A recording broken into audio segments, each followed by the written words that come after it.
Welcome to the home of the DIY movement, where we build stuff and paint things. All right, y'all, it's way back Wednesday again, man. We're gonna try something different. We got two cameras going this time. Where we last left off, man, we sold the actually we traded the silver 88 luxury sport with a guy from the Dallas area, and he reached out to me and was asked me if I was interested in trading for a car. At that point, I had never actually traded cars before. I kind of frowned on that idea. And he told me he had a 94 big body, Fleetwood Brougham. And I said, man, I don't know, man. Those are kind of easy to get. I don't think this luxury sport is that easy to get in this condition. But he was like, man, the Brougham is clean. I'll take it to you. So I was like, man, is it reliable, this and that? And he was like, man, I'll drive it down. He drove it down from the Dallas Fort Worth area, and he showed up at my house, and man, the thing was clean. And we ended up trading. I think we traded straight across. I don't think there was any wheels involved. And I don't have a lot of pictures of the car or the build because it really wasn't much to build on it. Let me see here. We got this one, this picture right here. That was after the hydraulic install, but just to show the condition of the car, it was triple black. It was a 94. Man, it didn't have any dents or anything like that. It was a good car, and I got it. And the first thing I did was I hopped on Craigslist and found a shell top, an E&G canvas shell top for the car. Man, I got really lucky and found a black one. Some guy had it in a storage unit, and he only wanted I forgot. It was a couple $100. It wasn't more than like $200. And it was in really good shape, man. Black canvas E&G shell top, complete with the trim. So I hauled it home in the back of a pickup truck, upside down, strapped down, and I took it to an upholstery shop in Stafford, the same one who did the seats on the silver luxury sport, Horacio. And I didn't know the first thing about installing this thing. I think all he did basically was glue it on top of the vinyl top. But it looked fine. Looks fine. Here's another shot of the car. Like I said, I really don't have a whole lot of pictures of it, but man, the body was straight. I want to say the guy told me that it was from a funeral home. And man, the funeral homes, the nursing homes, the assisted livings, those used to be the places to find these Lincolns, Cadillacs, and other well-kept low mileage cars, man. Them days are long gone. You might get lucky. You probably might be able to find a Lincoln, but that's probably about it, really, man. They're really getting hard to find, man. Car was clean. I have no dents. I remember I want to say the first thing we did was I took it to my buddy Al, Fine Line. Fine Line. Al used to do a lot of work for me. We would work together, on stuff. And I remember driving it to his house on a Saturday. And I know Slim was there, a couple friends, Slim, Chad, Al, I forgot who else, but we cut that car in a day. We lifted that car in a day. I drove out there in the morning. We did the install, from stock to lifted.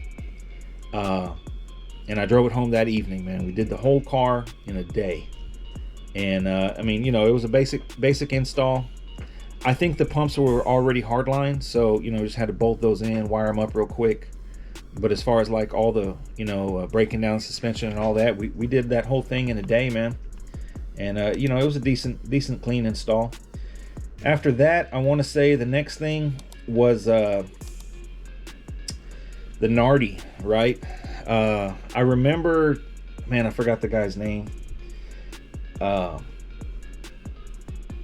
can't think of his name right now, but I had two Imperial 400F flare tools. I had 2 of them, and I ended up trading one, which valued about $400.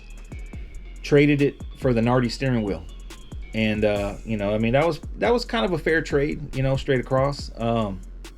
I wouldn't have traded the flare tool if it was the only one I had. I don't know how I came across and owned 2 flare tools, 2 $400 flare tools. I really don't remember, but you know, I thought it was a decent trade, so I traded them, put the Nardi in it. So at that point we had the hydraulics and we had the Nardi.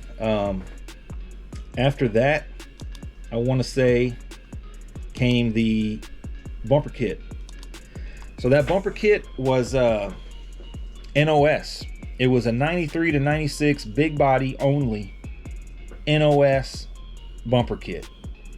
Really hard to find these days. I know there's a guy local in Houston area that's selling them. Supposedly he remanufactures E&G stuff. I'm not sure. But the big body kits are extremely hard to find today. They were hard to find back then. Most people just run the usual, the universal, you know, bumper kit. The difference between the universal or the standard and the big body is the big body has a bigger bucket. So the bucket goes all the way down to the bottom of the bumper. It's specifically made for that car. It installed a different way too. It came with all NOS hardware. It came with these straps that slid over the top of the bumper, and that's how the bucket mounted to the car, which was strange because it kicked the bucket, or the shell kicked it back off of the car, so it looked like it was hanging off of the car. But that's how it was. That's what the instructions said to do. So, you know, that's what I did. Here it is. That's at Al's house. Forgot what it was there for. That's his old F-150 Harley Davidson in that picture right there. And man, the car was clean. You know, once I put that shell top, you know, bumper kit, lifted it, you know, it was a different car. I also had a grill. Let's see what we have. We got a couple more of the interior here. You know, looking at these pictures, you know, sometimes when you think about a car you used to have, you may either forget how clean it was, or you may be corrected on how clean it was, right? And I remember the triple black being really clean in my head, and it was nice, no doubt, but it wasn't perfect. And this picture right here, this next one, you can see the corner of the dash right there is cracked. That's kind of notorious. You can see the seat down by the seat control is cracked. That's kind of notorious. It had a dash cover, you know, dash carpet cover, so the dash had more cracks under it. So I didn't remember that, you know, until I started looking at these pictures. So just, you know, minor details that sometimes you forget about the car, but nonetheless, it was a nice car. Those are original floor mats, and it was a nice car, man. It rode great. It was fun. We got a couple more. This was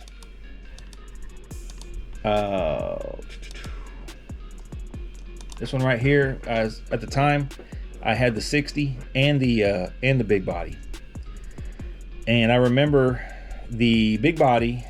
I drove the big body more than the 60, but the big body wouldn't fit in that garage because of the bumper kit. So I had the 60 in the garage, and I had to get a storage unit for the big body. The storage unit was kind of like walking distance from where I used to live. Kind of had to go through the backyard and down by the bayou to get to it. But you know, that was kind of discouraging that I had to pay for a storage facility. You know, I want to say it was like $150 a month back then just to park a car. You know, it was empty. All I had was a car in there. But the thing wouldn't fit in the garage because the garage had a hot water heater in the back there, and I had like a little buffing station where I used to polish trim and stuff. So the lack wouldn't fit. So bummer. But that was a good picture right here. I had both cars, both black cars, extremely hard to keep up with. Spent more time cleaning them than anything. Let's see, we got a couple here. I know we took it to a show. This is a show in Pasadena area. You see it has a grill there. I remember I got the grill from Noe. I want to say I gave Noe like 3 bills for it or something stupid like that. Now they're like $1,500. It's crazy, man. It's crazy how prices have just spiraled out of control, and I don't understand why. But that was at the show. I remember at that show I took the 60 as well. We took both cars, and the 60 I want to say got best interior at that show for, you know, stock interior, you know. Yeah, I remember taking both cars to that show. I think there's another one here. Yeah, there it is with the bumper kit. We got mix 61 convertible right there. I want to say that's 6 El Camino from way back then. Man, we had a nice little lineup, man. We had the 60, the 61, had the LAC, had that green glass house behind there. We had a couple more cars at the time back then. Then I want to say I have a couple more. I end up selling the car. Okay, I end up selling the car to a guy in El Paso Imperials, Isak. End up selling the car. This is after I got the car back. Okay, so the next Way Back Wednesday is gonna be what I did when I sold the car, what I did with the money, and it's gonna be this. So I sold the car to Isak, forgot for how much, and he put 14s on it, and 14-inch Daytons, brand new, and he had some stereo system installed in it that used to knock, man. That thing was knocking like thunder. Professionally installed, man. That thing used to hit so hard, make your stomach upset. But I end up selling the car, and then I turn around, got the money, and I end up buying the 63. So I have one more picture here of the car, and that's it right there. This is our new house. So at this time, we'll get into it in the next one, but at this point in time, it was a lot of moving parts, man. I want to say I sold the 60, I sold the LAC, I bought a car, we bought a house, we moved. There's a lot going on in like a year's time, maybe like 9 months. We did a lot in 9 months. A lot of moving, a lot of selling, trading, buying, hustling, you know, swapping cars and stuff like that, and working, you know, on call. There was a lot going on at that year. But that's this week's Way Back Wednesday, man. I traded the luxury sport for the big body Cadillac. Let me know what you guys think about that. Would you have traded a G-body for a Cadillac? You know, I mean, tough choice. Depends on the condition, obviously. I mean, both cars were really clean. I don't know who won on that trade, or even if winning was on the agenda. You know, he just wanted it. I know he got that silver luxury sport, did his thing to it, chromed it out, painted the frame, you know, kind of took it to the next level. And then I got the LAC from him, kind of took it to the next level as well. So it was a fun car, man. That was the second Cadillac I had, and the first big body, which kind of made me want to get the red one that I have now, because, man, they're just fun to drive. They got a lot of power with the LT1, and they're comfortable. They got air conditioning. It's just a fun car to have. So it was a luxury sport. But anyways, man, that's this week's Way Back Wednesday, man. We sat here and lied about all the cars we had, according to some clown on the comment section. But anyways, man, hope you guys enjoyed this little episode here, man. Y'all be sure to stay tuned for the next one, where we're gonna talk about the 63, man. That was quite a car, man. Hope you guys enjoyed it. Thanks for watching.